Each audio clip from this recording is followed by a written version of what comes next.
Ako si Rodolfo, operator ng DTF machine dito sa Transfer It LCC Legazpi. Ito ay ginamit ng 7 araw na may total na 71 meters. Ito naman ang printer head, pinalitan noong September 19, 2024. Ito naman ang capping na may 90% good condition. Head clean.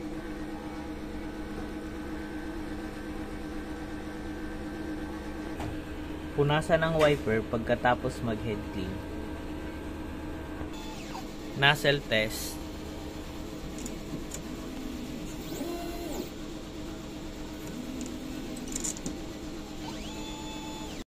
Ang ink system label namin ay tama lang. Ang damper ay pinalitan noong September 19, 2024.